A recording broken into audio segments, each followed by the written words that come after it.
জনাব মুহাম্মদুর রাসূলুল্লাহ সাল্লাল্লাহু আলাইহি ওয়াসাল্লাম বলেছেন, কিয়ামতের ময়দানে আল্লাহর কসম করে বলছি, সেদিন জাহান্নামীদের ভীষণ কষ্ট হবে আর জান্নাতীদের জন্য অত্যন্ত আসান হবে, অবস্থাটা খুবই আরামের হবে।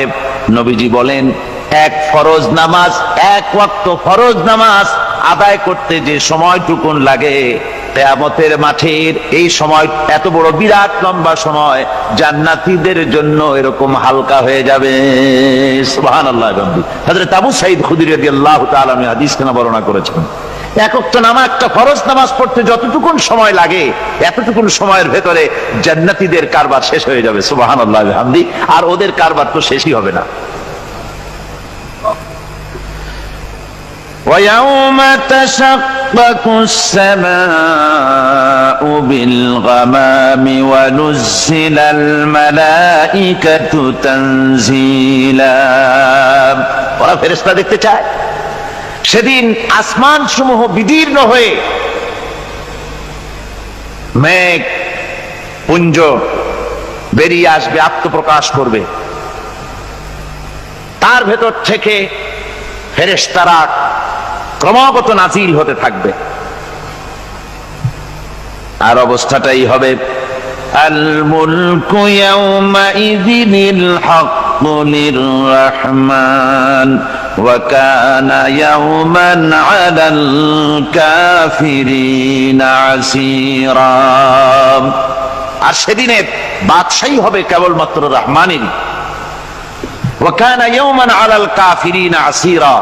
আর সেই কিয়ামতের দিন, সেই সময়টা হবে কাফেরদের জন্য বড়ই কঠিন। এখানে কিয়ামতের কিছু কথা বলা হচ্ছে, কিছু আভাস দেওয়া হচ্ছে যে আসমান সমূহ বিদীর্ণ হয়ে মেঘ পিণ্ড বেরিয়ে আসবে এবং তার থেকে ক্রমাগত ফেরেশতারা নাজিল হতে থাকবে। আল্লাহর হাবিব বলেছেন, কেউ যদি কিয়ামতের দৃশ্য দেখতে চায় সেজন্য সূরা ইজা শামসু কুবিরাত ওয়া ইজা সামাউ ফাতারাত, ইজা সামাউ শাক্কাত, এই সূরাগুলি যেন পড়ে, তাহলে কিয়ামতের দৃশ্য তার চোখের সামনে প্রতিভাত হবে। কিয়ামতের দৃশ্যটা আসলে কেমন হবে সেই সূরাগুলি তেলাওয়াত করলে সে বুঝতে পারবে। যেমন আল্লাহ পাক বলছেন, إذا السماء فطرت وإذا الكواكب انتثرت وإذا البحار فجرت وإذا القبور بعثرت। যখন আকাশসমূহ চূর্ণ বিচূর্ণ হয়ে যাবে আর তারকাসমূহ বিক্ষিপ্ত হয়ে পড়বে, সমুদ্র মহাসমুদ্রগুলি দীর্ণ বিদীর্ণ হয়ে যাবে, কবরগুলি সব উদ্গীরণ করে দেবে, তার মধ্যে যা আছে সে সবগুলি। আবার আল্লাহ পাক বলেন, ইজাশ শামসু কুবিরাত ওয়া ইযান নুজুমুন কাদারাত ওয়া ইযাল জিবালু সুয়্যিরাত। সূর্য যখন ঢেকে যাবে, তারকাগুলি যখন বিপর্যস্ত হয়ে যাবে আর পাহাড়গুলি যখন চালিয়ে দেওয়া হবে, এই দৃশ্য তোমরা দেখতে পাবে। فإذا النجوم طمست وإذا السماء فرجت وإذا الجبال نسفت। সেদিন অবস্থা এমন হবে, সমস্ত তারকাগুলি স্তিমিত হয়ে যাবে আর আকাশসমূহ দীর্ণ বিদীর্ণ হয়ে যাবে।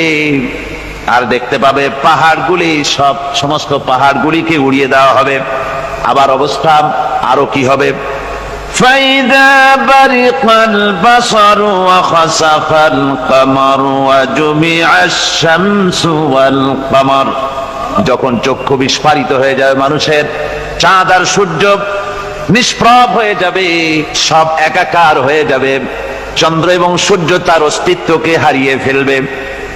শুধু তাই নয়, ওয়াহুমিলাতিল আরদু ওয়াল জিবালু ফাদুক্কাতা দাক্কাতাও ওয়াহিদা। জমিন ও পাহাড়গুলির মধ্যে সংঘর্ষ লাগিয়ে দেওয়া হবে আর তা এক ধাক্কায় জমিন এবং সমস্ত পাহাড়গুলি চূর্ণ বিচূর্ণ হয়ে যাবে। সুবহানাল্লাহ ওয়া বিহামদিহি। আল্লাহ রাব্বুল আলামিন বলছেন, এইভাবে করে কিয়ামতের দৃশ্য, বিভীষিকাময় দৃশ্য তোমরা দেখতে পাবে। আর সেদিনের রাজত্বটা কার হবে? আল মুলকু ইয়াউমাইযিনিল হাক্কু লির-রাহমান। সেদিনের রাজত্ব হবে কেবলমাত্র রহমানের। অর্থাৎ যেসব কৃত্রিম বাদশাহী দেখে তোমাদের চোখে ধাঁধা লেগে গিয়েছে, তোমাদেরকে দুনিয়ার বাদশাহী দেখে তোমরা ধোঁকায় পড়ে গিয়েছো, এসব বাদশাহী কিছুই টিকবে না সেদিন। সেদিন শুধু বাদশাহী থাকবে একমাত্র আল্লাহ পাকের। কার থাকবে বাদশাহী? যারা বলেন কার? আল্লাহ রাব্বুল আলামিন যখন কিছুই থাকবে না ঘোষণা করবেন লিমানিল মুলকুল ইয়াউম লিল্লাহিল ওয়াহিদুল কাহ্হার। আজকে কার রাজত্ব?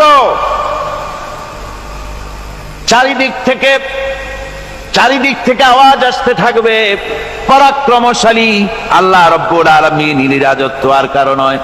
হাদিস শরীফে এসেছে, বুখারী মুসলিম শরীফের হাদিসে এসেছে, আল্লাহর নবী বলেন আল্লাহ রাব্বুল আলামিন তখন তার এক হাতে আকাশ মণ্ডলীকে ধারণ করবেন, আর এক হাতে জমিনকে ধারণ করবেন।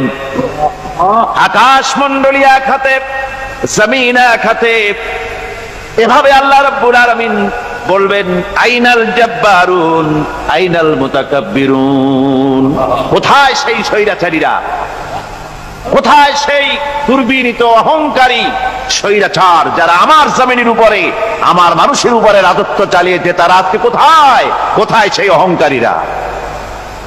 আল্লাহ পাক সেদিন যে বলবেন, সেদিন তো বলবেন, কিন্তু দুনিয়ার মাঝেও স্বৈরাচার যারা, অহংকারী যারা, তাদের শাস্তি পৃথিবীর বুকেও দেন, আর সেদিন তো দিবেনি। কত স্বৈরাচার আমরা দেখলাম, কত অহংকারী দেখলাম, যাদের তর্জনী হেননে লক্ষ কোটি কোটি মানুষ উঠতো আর বসতো। তাদের জিল্লাতির সঙ্গে আল্লাহ রাব্বুল আলামিন কতজনকে বিদায় করে দিলেন। ফুলের মালা নিয়ে কুলাতে পারে নাই, পা থেকে শুরু করে গলা পর্যন্ত ফুলের মালা দিয়া ডুবাই দিল ভক্তরা। আবার আল্লাহ রাব্বুল আলামিন এমন শাস্তি দিলেন, ফুলের মালার পরিবর্তে জুতার মালা নিয়ে জেলের মধ্যে ঢুকাইয়া দিলেন। ঠিক কিনা গণ? অহংকারী আর স্বৈরাচার যারা হয়, আল্লাহ পাক এভাবে তাদের দৃষ্টান্ত দেখিয়ে দেন। আমরা কত দেখলাম, 9 বছরের রাজা 10 বছরের সাজা। পৃথিবীর মুখে যারা অহংকার করে, যারা স্বৈরাচার হয়, আল্লাহর আইনকে যারা বৃদ্ধঙ্গুষ্টি প্রদর্শন করে, আল্লাহ পাক তাদের জমিনেও দেখান। এখানে চূড়ান্ত ফয়সালা আল্লাহ করেন না, আসল ফয়সালার জায়গা তো আছেই, তবে এখানে নমুনা দেখায় দেন। কিন্তু মুশকিল হচ্ছে, ইতিহাসের সবচাইতে বড় শিক্ষা হলো ইতিহাস থেকে মানুষেরা শিক্ষা গ্রহণ করে না। একজনে যে কাম করে বিপদে পড়ে, আর একজন এসে আবার সেই পথেই অগ্রসর হয় নিশ্চিত মৃত্যুর পথে।